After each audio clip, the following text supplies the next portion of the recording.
നമസ്കാരം. പൗരപ്രമുഖർക്ക് മുഖ്യമന്ത്രിയുടെ അത്യുഗ്രൻ ഓണവിരുന്ന്. നിയമസഭയിലെ ശങ്കരനാരായണൻ തമ്പി മെമ്പേഴ്സ് ലോഞ്ചിൽ സെപ്റ്റംബർ 3-നാണ് മുഖ്യമന്ത്രി പൗരപ്രമുഖർക്ക് വിരുന്നൊരുക്കുന്നത്. വിരുന്നിനുള്ള ചെലവ് പതിവ് പോലെ സർക്കാർ ഖജനാവിൽ നിന്ന് തന്നെ.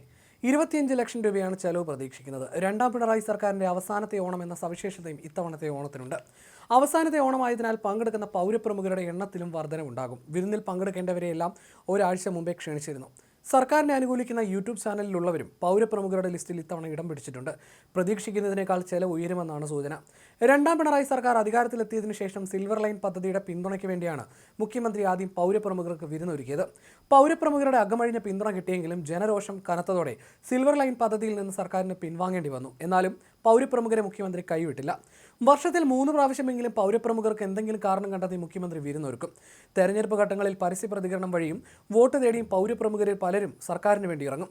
കേരളം വലിയ സാമ്പത്തിക പ്രതിസന്ധിയിലൂടെയാണ് കടന്നു പോകുന്നത്. അതുകൊണ്ട് തന്നെ ഓരോ പാഴ്ചെലവും ഖജനാവിന് താങ്ങാവുന്നതിലും അപ്പുറമാണ്. അതിനിടയിൽ ഓണവിരുന്നിന്റെ ആവശ്യകതയാണ് ചോദ്യമായി ഉയരുന്നത്. 2023 ഓണത്തിന് മുഖ്യമന്ത്രി ഒരുക്കിയ ഓണവിരുന്നിനായി ചെലവഴിച്ചത് 19.15 ലക്ഷം രൂപയാണെന്ന് കണക്കുകൾ പുറത്തു വന്നിരുന്നു.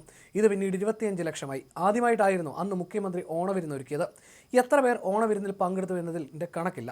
എന്നാൽ ക്ഷണപത്രിക അച്ചടിക്കാൻ 15,400 രൂപ ചെലവഴിച്ചിട്ടുണ്ട്. പ്രോപ്പർ ചാനൽ എന്ന സംഘടനയുടെ പ്രസിഡന്റ് MK ഹരിദാസിനാണ് ഓണവിരുന്നിന്റെ ചെലവ് എത്രയെന്ന് അന്വേഷിച്ച് വിവരാവകാശ പ്രകാരം അപേക്ഷ നൽകിയത്. ചോദ്യങ്ങൾക്ക് ആദ്യം പൂർണ്ണമായി ഉത്തരം നൽകാൻ പൊതുഭരണ വകുപ്പ് തയ്യാറായില്ല. അപ്പീൽ നൽകിയപ്പോഴാണ് ആർക്കായിരുന്നു കരാർ എന്നതടക്കമുള്ള വിവരങ്ങൾ നൽകിയത്. തിരുവനന്തപുരം തൈക്കാടുള്ള white damar events and catering സർവീസിനായിരുന്നു സദ്യ ഒരുക്കാനുള്ള കരാർ. ഇവർക്കാണ് 19,130,000 രൂപ നൽകിയിരിക്കുന്നത്. നിയമസഭാ അങ്കണത്തിൽ 2024 ഓഗസ്റ്റ് 26-നായിരുന്നു ഓണവിരുന്ന്. മന്ത്രിമാർ, MLA മാർ, ഉന്നത ഉദ്യോഗസ്ഥർ എന്നിവർക്ക് പുറമെ കലാ, രാഷ്ട്രീയ, സാംസ്കാരിക, ബിസിനസ് രംഗത്തെ പ്രമുഖർ, മതമേലധ്യക്ഷന്മാർ, ആത്മീയ നേതാക്കൾ തുടങ്ങിയവരായിരുന്നു ഓണവിരുന്നിൽ പങ്കെടുത്തത്. ഓഗസ്റ്റ് 26-ന് നിയമസഭാ മന്ദിരത്തിൽ നടത്തിയ സദ്യവിരുന്നിനായി 19 ലക്ഷം രൂപ നവംബർ 8-ന് അനുവദിച്ചിരുന്നു. അധിക തുക കൂടി അനുവദിച്ചതോടെ ഓണസദ്യയുടെ മൊത്തം ചെലവ് 26.86 ലക്ഷം രൂപയായിരിക്കുകയാണ്.